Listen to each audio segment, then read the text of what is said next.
Kejaksaan Tinggi Riau menetapkan status tersangka pada mantan Bupati Kuansi, Mursini terkait dugaan korupsi pada Kamis 22 Juli.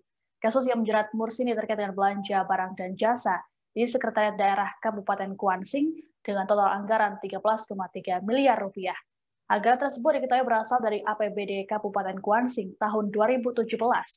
Akibat perbuatan Mursini, negara mengalami kerugian hingga 5,8 miliar rupiah.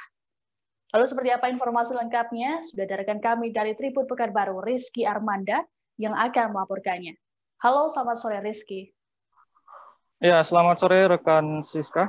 Ya Rizky, bisa dijelaskan seperti apa penetapan status tersangka pada mantan Bupati Kuansing ini? Oke, baik. Dapat saya sampaikan bahwa mantan Bupati Kuantan-Sing ini atau Kuansing bernama Mursi ini ditetapkan sebagai tersangka oleh jaksa penyidik dari Kejaksaan Tinggi Riau, di mana pengumuman status tersangka Mursi ini dilakukan pada hari Kamis kemarin.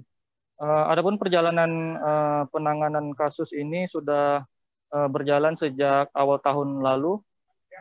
Beberapa kali memang Mursini saat itu sudah pernah diperiksa, namun saat itu statusnya masih sebagai saksi.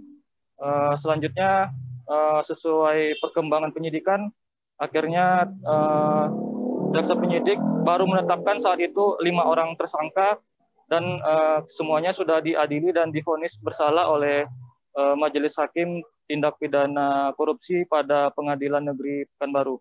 Lalu seiring perkembangan juga, akhirnya mantan Bupati Kuansing ini, Mursini, juga ditetapkan sebagai tersangka karena diduga kuat Mursini juga menikmati aliran dana korupsi ini. Begitu rekan Siska.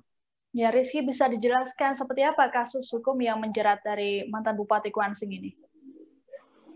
Iya, adapun perkara dugaan rasuah yang menjerat Mursini ini adalah terkait dengan belanja barang dan jasa di Sekretariat Daerah Kabupaten Kuansing pada 6 kegiatan dengan total anggaran mencapai 13,3 miliar yang bersumber dari APBD Kabupaten Kuansing tahun anggaran 2017. 6 kegiatan ini diantaranya yang pertama yaitu dialog atau audiensi dengan tokoh-tokoh masyarakat, pimpinan anggota organisasi sosial masyarakat, kemudian penerimaan kunjungan kerja pejabat negara, departemen atau lembaga pemerintahan non-departemen atau luar negeri.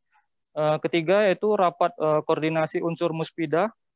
Keempat, rapat koordinasi pejabat pemerintah daerah. Kelima, kunjungan kerja atau inspeksi kepala daerah, wakil kepala daerah. Dan terakhir yaitu kegiatan penyediaan makan dan minum. Begitu rekan Siska. Selain Mursini, apakah ada pihak lain yang juga terlibat dalam kasus korupsi ini dan bagaimana statusnya? Ya, sebagaimana yang sudah saya sampaikan di awal tadi bahwa sebelumnya sudah ada 5 orang tersangka yang juga sudah menjalani proses peradilan di Pengadilan Tipikor pada Pengadilan Negeri Pekanbaru. Adapun kelima orang ini yakni PLT Sekda Kuansing, Muharlius selaku pengguna anggaran juga, lalu M. Saleh selaku mantan Kabak Umum dan juga pejabat pembuat komitmen atau PPK, lalu ada Ferdi Ananta selaku mantan bendahara pengeluaran rutin, ada Heti Herlina selaku mantan Kasubag Kepegawaian sekaligus PPTK, serta Yuhen Rizal selaku mantan Kasubag Tata Usaha dan selaku PPTK, begitu. Ya, lalu bagaimana respon dari Mursini terkait dengan penetapan tersangka ini? Ya, terkait penetapan status tersangka terhadap Mursini ini, kami sudah mencoba mengonfirmasi langsung kepada Mursini, namun konfirmasi baik lewat telepon dan juga pesan singkat lewat WhatsApp tidak direspon oleh Mursini.